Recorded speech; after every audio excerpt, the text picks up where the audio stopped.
long before the white towers of London were etched against the grey sky. There lived a king whose name whispered through the mist of the Welsh mountains, like a sacred incantation.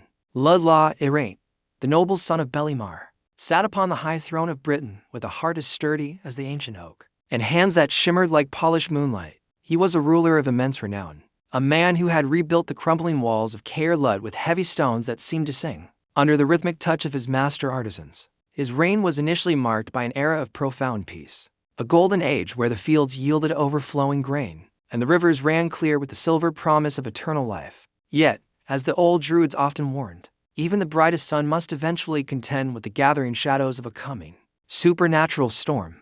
Beneath the surface of his prosperous kingdom, three distinct shadows began to lengthen, threatening to extinguish the light of the Britons and the lineage of Belimar forever. These were known as the Three Oppressions, calamities so profound and ethereal that no mortal sword or iron shield could hope to parry their cruel, invisible strikes. The first oppression was a strange people known as the Coronid, a race of sinister sorcerers whose ears were so sharp they could hear any word carried by the shifting wind. No secret was safe from their reach, for if the wind touched even a whispering lip in the deepest cellar, the Coronid knew the intent of the heart before the breath grew cold. They bled the land dry of its spirit and wealth, knowing every hidden cache of gold and every secret plan for resistance, before it could even be voiced in the dark. Lludd sat in his high hall, his silver hand resting heavily on the cold arm of his throne, feeling the agonizing weight of a kingdom silenced by an all-encompassing fear. He knew that to speak of a strategy was to forfeit it immediately, for the Coronid were always listening, invisible yet omnipresent in every breeze that rustled the leaves. The second oppression was a blood-curdling shriek that rose every Maeve, a sound so harrowing it curdled the milk in the udders and turned the blood of warriors to ice. It was a cry that tore through the very soul of the island, leaving men pale with terror and women barren, draining the vitality from every living thing it touched. No one in the councils of the wise knew the true source of this agonizing wail, only that it signaled the cosmic struggle that the earth itself could barely sustain. The third oppression was the mystery of the disappearing abundance.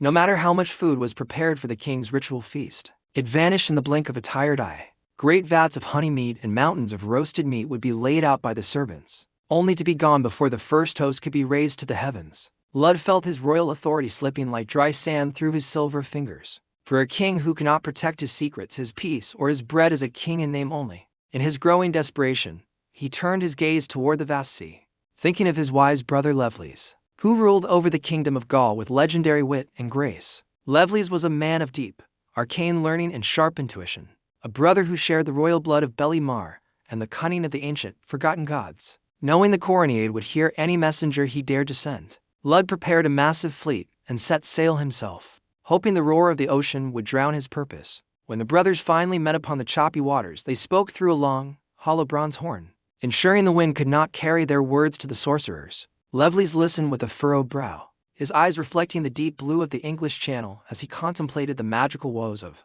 his brother's troubled realm. For the first plague, the Coronid, Llewellys provided a solution found in the essence of nature itself, a secret hidden in the humble insects of the field. He gave Lludd a specific type of insect to be crushed and mixed with water, a concoction that was harmless to humans but a corrosive poison to the sorcerous invaders. "Gather all your people together," Llewellys whispered through the bronze horn, "and sprinkle this water over the assembly. The Coronid will perish, but your kin will remain." For the second oppression, the terrible Maeve shriek, Llewellys revealed a cosmic truth that bordered on the mythological foundations of the world itself. "It is the cry of a dragon," Llewellys explained, "a red dragon of your own land fighting a foreign white dragon that seeks to usurp its ancient and rightful place. To stop this celestial carnage, Lludd was commanded to measure the exact center of Britain and dig a deep, ceremonial pit in that very spot of power. In this pit, he was to place a massive cauldron filled with the finest mead, covered by a sheet of silken cloth to hide the trap from the warring beast. The dragons, exhausted by their eternal and fruitless combat, would eventually descend into the pit to drink the mead and fall into a deep, magical slumber. Finally, for the third oppression, the vanishing feast, Llewellys spoke of a giant magician who used powerful charms to put the guards to sleep before stealing the meat. "You must watch the feast yourself, Lludd," his brother urged with intensity, "and you must keep a vat of cold water nearby to plunge into whenever the sleep spell takes you." Armed with this divine wisdom, Llaw Eraint returned to his island, his silver hand gleaming under the sun with the renewed hope of a savior. He first called for a grand meeting of all his subjects and the Coronid alike, claiming it was a festival to celebrate a new era of national cooperation. As the suspicious crowds gathered, Lludd took the water infused with the crushed insects and scattered it into the air, like a cleansing, holy rain. The cries of the Corneade were short and sharp as they withered away into dust, their magical ears finally silenced by the king's superior cleverness. The people of Britain breathed a collective sigh of relief that shook the hills, for the wind was finally their own again, no longer a carrier of invisible spies. But the time for celebration was short-lived, for the dreaded May Eve was fast approaching, and the very air began to vibrate with a premonitory, heavy tension. Lludd sent his most trusted surveyors to the four corners of the island, commanding them to find the exact, mystical center of his vast and wild domain. They found it in Oxford, at a place where the ancient ley lines of the earth seemed to converge in a quiet, hushed power that made the hair on their necks stand. There, the king himself dug the pit as instructed, placing the cauldron of sweet mead and the silken covering with the precision of a high priest. At an altar, as the sun dipped below the horizon on May Eve, the sky shattered with the most terrifying, soul-rending shriek the world had ever been forced to hear. Two shapes, massive and swirling with elemental fury, descended from the dark clouds, locked in a violent dance of jagged claws and primordial fire. The red dragon and the white dragon tore at one another with cosmic hatred, their scales falling like burning leaves upon the terrified, trembling countryside. Eventually, as Lovelace had predicted, the great combatants grew weary and sank toward the heavy earth, lured by the irresistible, sweet scent of the fermented mead. They landed upon the silk, fell through into the waiting cauldron, and drank so deeply of the intoxicating brew that their fires were momentarily extinguished, as the dragons fell into a drunken, rhythmic stupor. Lludd wrapped them in the silk and buried them deep within the strongest hill in Snowdonia.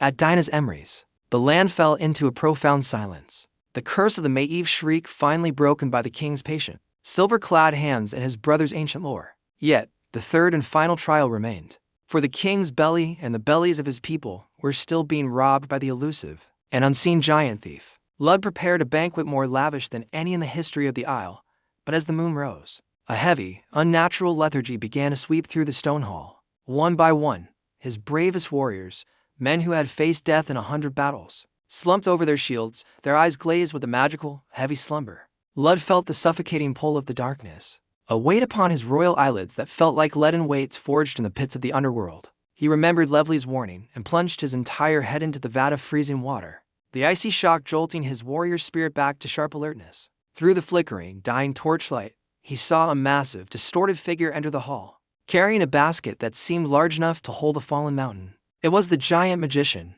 moving with a silent, eerie grace that belied his size as he began to sweep the king's hard-earned bounty into his container. Lludd rose silently from his seat, his silver hand clenching the hilt of his ancestral sword, his voice echoing like thunder through the silent, vaulted rafters. "Halt, you thief of the king's table and the people's bread," he roared, the sheer volume of his voice breaking the lingering spell of the quiet room. The giant laughed, a sound like grinding tectonic plates, and challenged the king to a final trial of strength to decide the fate of the island's food. The battle that followed was not merely one of muscle and bone, but of iron willpower and the sacred right of a king to provide for his starving people. They wrestled through the grand hall, overturning massive tables and shattering stone pillars, until Lludd's silver hand found a crushing purchase on the giant's throat. Defeated and breathless, the giant swore a binding oath of fealty to the king, promising to restore all he had stolen and to serve as a loyal guardian. With the three great oppressions finally lifted, Britain entered an age of unparalleled prosperity, where the sun seemed to linger longer over the green valleys. Llaw Eraint became a permanent symbol of the sovereign who rules through wisdom and spiritual insight rather than just the brutality of force. He was the eternal protector who listened when the world was silent and acted with decisive courage when the world was screaming in its agony. His silver hand was a constant reminder to all who saw it of the sacrifice and the meticulous craftsmanship required to build a truly lasting civilization. In the smoky taverns and the grand mead halls of the north, the bards sang of the dragon sleeping beneath the mountains, waiting for a time of need. They sang of the Corneade who vanished like morning smoke, and the giant who turned from a predator into a noble servant of the crown's justice. Lludd's name became forever woven into the foundation of the city he loved, Caer Lludd, the great settlement that the world would later call London. Even though the passing centuries have layered stone upon stone over his ancient timber palace, the spirit of the silver hand remains in the city's pulse. It is the spirit that seeks out the hidden enemies of the state, the invisible whispers and digital shadows that would seek to tear a modern nation apart. It is the ancestral wisdom to seek counsel from those we trust and the courage to face the dragons that reside within our own guarded borders. Legend says that as long as the dragons remain buried in Snowdonia and the king's secrets are kept, the heart of the island will never cease to beat. Lludd eventually passed into the glowing mist of the otherworld, joining his father Belimar in the timeless halls of the ancestors and the stars. But the practical and spiritual lessons of his long reign were etched into the very soil of Wales and the resilient soul of the British people. He taught every generation that a leader must be eternally vigilant, for threats often come in forms we cannot see or frequencies we cannot endure. He showed us that even the smallest, most insignificant insect can defeat the greatest sorcerer if used with the right timing and the right knowledge. He proved that even the most violent and ancient of conflicts can be pacified and buried, if one has the divine patience to wait for the perfect moment. The silver hand of Lludd was not just a prosthetic of cold metal, but a hand of warm grace, reaching out to heal the wounds of a fractured land. As the gray mist roll over the jagged hills of Snowdonia today, some say you can still hear the faint, deep thrum of the dragon's rhythmic breath. It is a slow, powerful sound, the subterranean heartbeat of a myth that refuses to die despite the encroachment of the modern, noisy world. Travelers often find themselves looking at the geographic center of the island, wondering where the great cauldron of mead once sat in the earth. They look at the birds circling in the high sky and wonder if the Corneate are still listening from some higher, invisible frequency of existence. But then they remember the legend of the silver hand, and the sudden fear fades into a profound sense of wonder and historical belonging. For every new oppression, there is an ancient solution. For every shriek of chaos, there is a silence of peace, and for every thief, there is a king.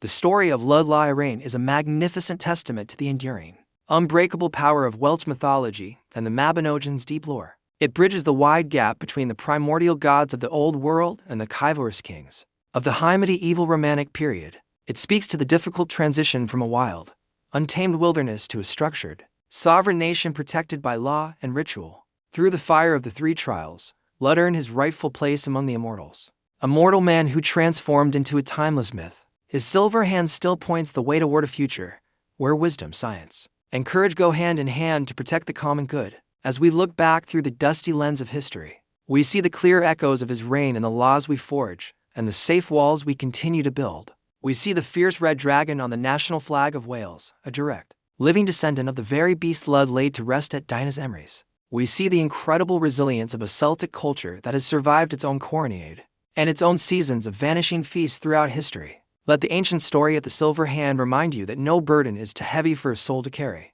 if it is supported by a noble and selfless heart. Let it remind you that while the shadows of the world may be long and dark, the reach of a wise king is always significantly longer and brighter. And so, the legend of Lludd Llaw Eraint remains a steady beacon of hope, shining like polished silver in the long, deepening twilight of human time. The king rests in the earth, the dragons sleep in the stone, and the land endures, forever guarded by the golden memory of the silver hand. Thus ends the sacred chronicle of the king who saved Britain from the three oppressions, a story destined to be told for as long as the wind blows. Comment, like, share, and subscribe to Channel Storycraft Studio.